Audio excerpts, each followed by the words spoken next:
ನಾವು ಅದಕ್ಕೆ ನಾನು ರಿಪ್ಲೈ ಮಾಡಿಲ್ಲ. ಯಾರು ಈ ಕತೆ ತಿರುಗಿ ಅದನ್ನೇ ಕೇಳ್ತೀವಿ. No, this is not the way of a media. ಯಾರು ಕೋಟೆ ಉಂಡಿ ಮಾದೇವರು? ಏನಿಲ್ಲ, ಎಮ್ ಎಲ್ ಎ ಆಗಿದ್ದ, ಮಂತ್ರಿ ಆಗಿದ್ದ, ಏನಾಗಿದ್ದ? ಸುಮ್ಮನೆಲ್ಲೆಲ್ಲೋ ನಿಂತ್ಕೊಂಡು ಬಾಯಿಗೆ ಬಂದಿದ್ದು ಮಾತಾಡ್ಬಿಟ್ರೆ. ಹಿಂದೆ ನನ್ನ ಒಬ್ಬರು ಚಾಮುಂಡೇಶ್ವರಿ ಕರೆದಿದ್ದು, ಒಬ್ರು ಬರಲೇ ಇಲ್ಲ, ಅವರೇ ಬರಲಿಲ್ಲ, ಕರೆದವರು. ಹಾಗೆ ಇವೆಲ್ಲ ದಯವಿಟ್ಟು ನಾನು ಮೀಡಿಯಾಕ್ಕೆ ರಿಕ್ವೆಸ್ಟ್ ಮಾಡ್ತೀನಿ. ನನ್ನ ಏಜ್, ನನ್ನ ಎಕ್ಸ್ಪೀರಿಯನ್ಸ್ ಇನ್ ದ ಪೊಲಿಟಿಕ್ಸ್, ದಯವಿಟ್ಟು ಅದೆಲ್ಲ ಕನ್ಸಿಡರ್ ಮಾಡ್ತಾರೆ. ಅದನ್ನು ಬಿಟ್ಟು ಯಾರು ಅವನ ಜೊತೆ ಹೋಲಿಸೋದಲ್ಲ. ಆ ಥರ ಆದರೆ I do not want to talk to the media. ಬೇಡ, ಮಾತಾಡೋದೇ ಬೇಡ. ಏನಂತೆ ಮಾತಾಡಿ, ದಿಸ್ ನಾಟ್ ದ ವೇ.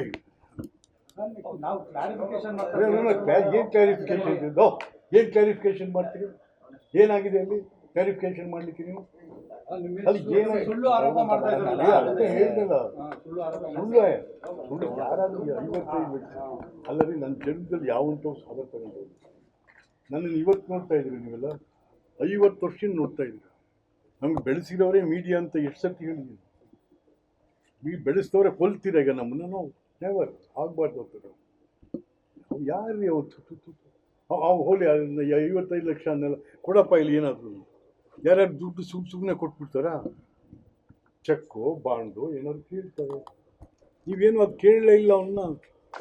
ಅವನು ಹೇಳಿದ ತಕ್ಷಣ ಓ ವೆರಿ ಸಾರಿ ಸರ್, ಆ ವ್ಯಕ್ತಿ ಹೇಳ್ತಿರೋದು ಆ ದುಡ್ಡು ನಂದಲ್ಲ, MTV ನಾಗರಾಜ್ ಅವರು ಕೊಟ್ಟಿರೋದು. ಅದು ಬೇರೆ ರೀ. MTV ಇವನು ಯಾಕೆ ಕೇಳ್ಬೇಕು ಅದನ್ನ? ಇವನು ಯಾರು ಅದನ್ನು ಕೇಳಕ್ಕೆ? MTV ಕೇಳ್ಬೇಕಾ ಇವನು ಕೇಳ್ಬೇಕು? ಇವನು ಏನ್ ಏಜೆಂಟಾ MTVಗೆ ಸಾಲ ಕೊಡಿಸೋದಕ್ಕೆ? ನೋ, MTVನೂ ಕೂಡ ನನ್ನ ಜೊತೆ ಮಂತ್ರಿ ಆಗಿದ್ದವು. We are good friends.